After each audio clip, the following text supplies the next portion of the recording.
बताएंगे।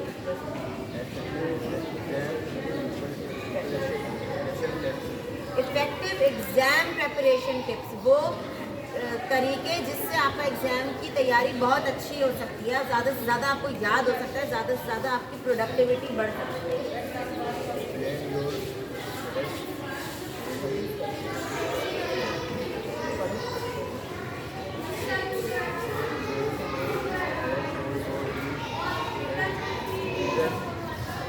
Plan your study schedule, जब आपका एग्जाम का प्रेपरेशन स्टार्ट हो तो आप अपना एक पूरा स्केड्यूल बनाएं, टाइम टेबल बनाएं कि इस दिन मुझे अपना इंग्लिश का आधा करना है और इंग्लिश का आधा शाम तक करना है और शाम के बाद मुझे मैथ की प्रैक्टिस करनी है।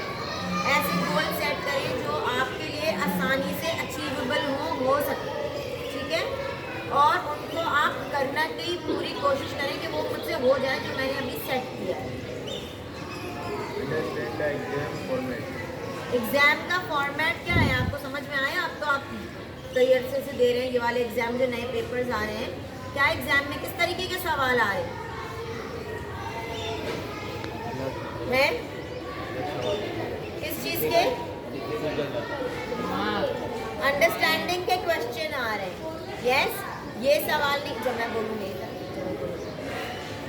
जब आपको सब्जेक्ट पढ़ाया जाता है, कोई लेसन पढ़ाया जाता है, तो ये मेक श्योर किया जाता है कि आपको समझ आए, और एग्ज़ाम जो होगा वो भी यही आता है कि आपको समझ में क्या आया है, ये नहीं कि आपको रट्टा हुआ क्या है। कई चीज़ें याद करनी पड़ती हैं, फॉर्मूलाज हैं और कुछ टर्म्स हैं, वो याद करनी पड़ती हैं, मगर ज़्यादातर आपको जो आपको समझ आया है वो लिखना होता है।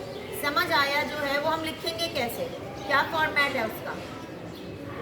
यस, इस तरीके से लिखेंगे जो समझ आया है, याद नहीं, जो समझ आया है, समझ।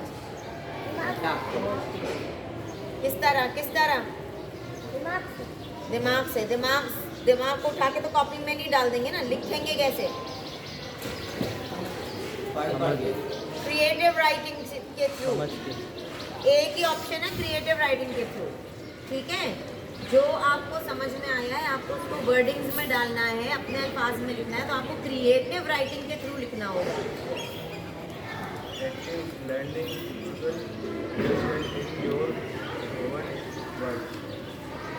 Understand in your own words, समझें कि वो मिस पढ़ा क्या रही है, ठीक है। अगर वो जो पढ़ा रही है वो आप हाथ खड़ा करके उनको बताएं कि मिस आपने जो पढ़ाया इसका क्या ये मतलब है, यू नो। आप अपनी जितनी अच्छी अंडरस्टैंडिंग होगी आपका एग्जाम उतना अच्छा होगा। प्रैक्टिस रेगुलरली, मुसलसल प्रैक्टिस करते जाएं। समझ आई?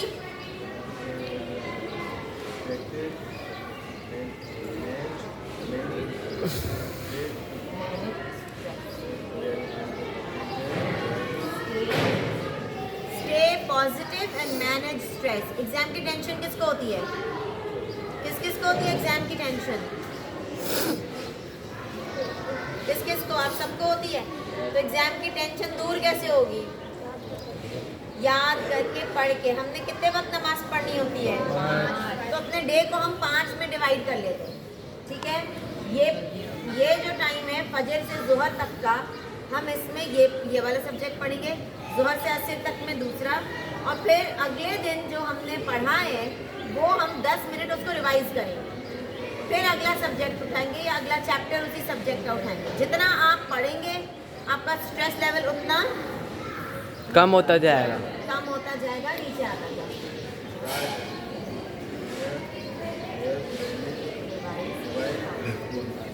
एग्जाम की सबसे बेहतरीन जो टेक्निक होती है वो ये होती है कि आप रिवाइज करते रहें। रिवाइज का मतलब क्या होता है? रिपीट, रेपिटेशन में पढ़ते रहे।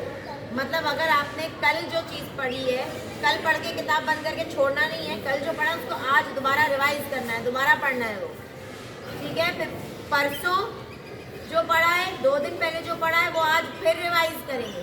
बार बार उसी चीज़ को पढ़ते जाएं तो वो आपके दिमाग में बैठ जाएगा। मोबाइल कौन कौन यूज़ करता है?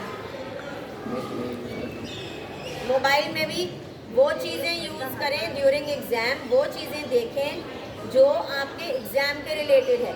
जैसे अगर आपने मोबाइल देखना ही है, थक गए मोबाइल हर सूरत देखना ही है, तो इस्लामियात के लेसन हैं वो देखें, ठीक है।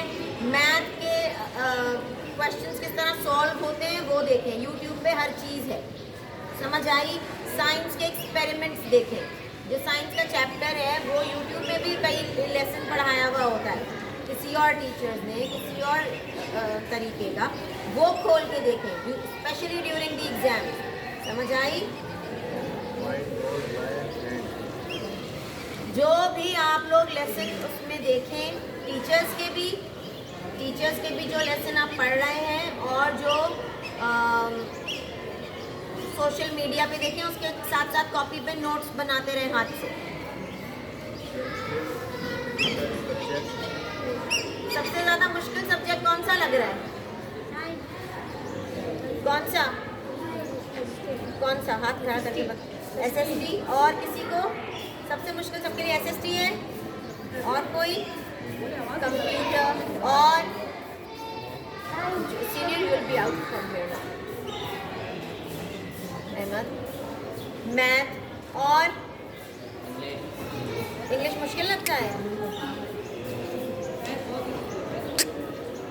Computer social studies. Computer and social studies. अच्छा चलो, जो भी सब्जेक्ट आपको मुश्किल लगता है, मैं बोल रही हूँ, जो भी सब्जेक्ट मुश्किल लगता है आप उसकी प्रैक्टिस पहले करें, पहले उसकी प्रैक्टिस थोड़ा थोड़ा करो।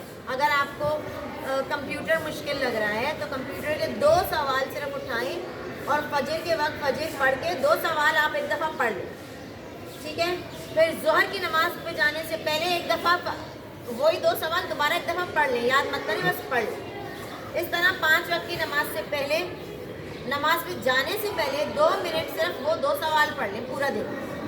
अगले दिन फिर वो 2 सवाल तो मैं कह रही हूँ, आप 4 भी पढ़ सकते हैं, आप लोग तो ज़्यादा ज़हीन है, 4 पढ़ सकते हैं, 10 पढ़ सकते हैं। जितना उस चीज़ को पढ़ते जाएंगे उतना वो आपके लिए ईजी होता जाए।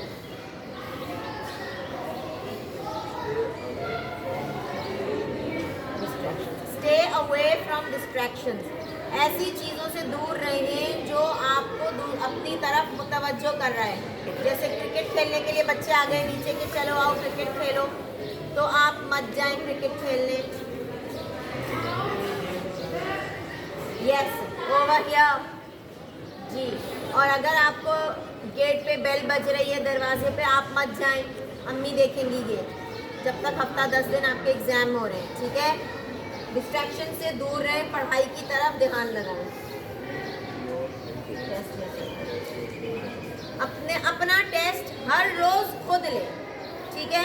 क्वेश्चन अपने लिए बना लें और उसका जवाब आप खुद लिखें सोने से पहले। ये आखिरी टेस्ट आज जो पढ़ा है सारा दिन, उसका अपना टेस्ट बना लें और वो करें खुद। क्या आप किधर खड़े हुए, जब तक आप खुद को टेस्ट नहीं करेंगे आपको पता नहीं चलेगा कि आप कहाँ हैं। आपको लगेगा कि मुझे सब याद हो गया है, मगर एक्चुअल में आप किधर खड़े हैं आपको पता नहीं होगा। अब नींद का खास ख्याल रखें, 10 बजे तक सो जाएं। समझ आई है जी? समझ आई? कुछ फ़ायदा होगा इससे?